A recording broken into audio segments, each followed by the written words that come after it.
Hi all, welcome back to my channel. ನಾನಿವತ್ತು ತುಂಬಾ ಈಸಿಯಾಗಿರೋ ಪಲಾವ್ ರೆಸಿಪಿನ ನಿಮ್ಮ ಜೊತೆ ಶೇರ್ ಮಾಡ್ಕೊತಾ ಇದ್ದೀನಿ.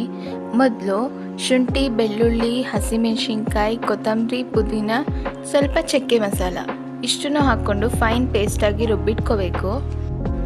ಆಮೇಲೆ ಕುಕ್ಕರ್ಗೆ ಎಣ್ಣೆ ಹಾಕ್ಕೊಂಡು ಎಣ್ಣೆ ಕಾದ್ಮೇಲ್ಗಡೆ ಬಿರಿಯಾನಿ ಮಸಾಲ ಮತ್ತು ಸ್ವಲ್ಪ ಜೀರಿಗೆ ಹಾಕ್ಕೊಂಡು ಫ್ರೈ ಮಾಡ್ಕೊಂಡು ಆಮೇಲೆ ತಿನ್ನಾಗಿ ಸ್ಲೈಸಸ್ ಆಗಿ ಕಟ್ ಮಾಡ್ಕೊಂಡಿರೋ ನೀರುಳ್ಳಿ ಹಾಕ್ಕೊಂಡು ಟ್ರಾನ್ಸ್ಪರೆಂಟ್ ಆಗೋವರೆಗೂ ಚೆನ್ನಾಗಿ ಫ್ರೈ ಮಾಡ್ಕೋಬೇಕು.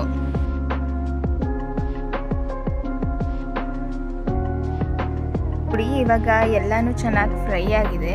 ಈಗ ನಾನು ಇದಕ್ಕೆ ನೆನೆಸಿಟ್ಕೊಂಡಿರೋ ಬಟಾಣಿನ ಆ್ಯಡ್ ಮಾಡಿಕೊಂಡು ಆಯಿಲಲ್ಲಿ ಚೆನ್ನಾಗಿ ಹುರ್ಕೋತಾ ಇದ್ದೀನಿ.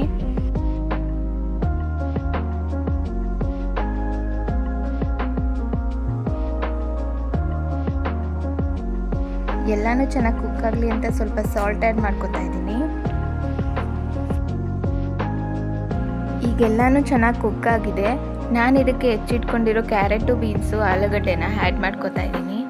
ಎಲ್ಲನೂ ಚೆನ್ನಾಗಿ ಫ್ರೈ ಆದಮೇಲ್ಗಡೆ ಮುಂಚೆನೇ ರುಬ್ಬಿಟ್ಕೊಂಡಿರೋ ಪೇಸ್ಟ್ನ ಆ್ಯಡ್ ಮಾಡಿಕೊಂಡು ಆಯಿಲ್ ಸಪ್ರೇಟ್ ಆಗೋವರೆಗೂ ಚೆನ್ನಾಗಿ ಫ್ರೈ ಮಾಡ್ಕೋಬೇಕು.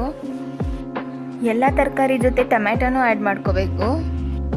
ಒಂದು 50% ಕುಕ್ ಆಗಿದೆ ಅಂದಮೇಲ್ಗಡೆ ಸಾಂಬಾರು ಪುಡಿ, ಟೇಸ್ಟಿಗೆ ಖಾರದ ಪುಡಿ, ಅರಿಶಿನ, ಸಾಲ್ಟ್ ಇಷ್ಟನ್ನು ಹಾಕ್ಕೊಂಡು ಎಣ್ಣೆ ಸಪ್ರೇಟ್ ಆಗೋವರೆಗೂ ಫ್ರೈ ಮಾಡ್ಕೋಬೇಕು.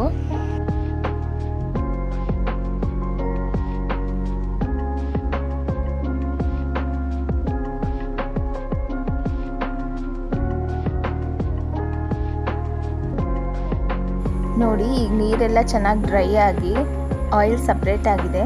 ಈಗ ನಾನು ಇದಕ್ಕೆ 2 ಕಪ್ ಆಫ್ ರೈಸ್ ಹಾಕೋತಾ ಇದ್ದೀನಿ. ನಾನು ಪಲಾವ್ಗೆ, ಬಿರಿಯಾನಿಗೆಲ್ಲ ರೈಸ್ನ ವಾಶ್ ಮಾಡಿ ಹಾಕ್ಕೊಳೋದಿಲ್ಲ.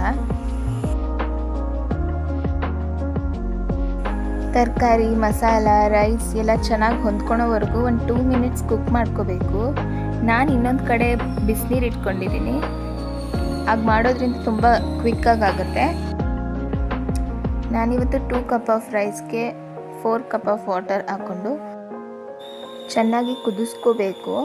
ರೈಸ್ ಒಂದು 50% ಕುಕ್ ಆಗಿದೆ ಅಂದಮೇಲ್ಗಡೆ ಹಾಫ್ ಲೆಮನ್ ಸ್ಕ್ವೀಸ್ ಮಾಡಿಕೊಂಡು ಲಿಡ್ ಕ್ಲೋಸ್ ಮಾಡಿಕೊಂಡು ಮೀಡಿಯಮ್ ಫ್ಲೇಮಲ್ಲಿ 2 ವಿಷಲ್ಸ್ ಮಾಡಿಸ್ಕೊಂಡ್ರೆ vegetable pulao ready to serve.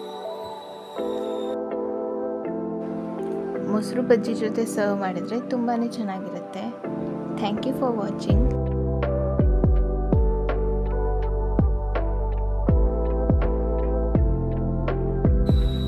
Please subscribe to my channel to get more recipes.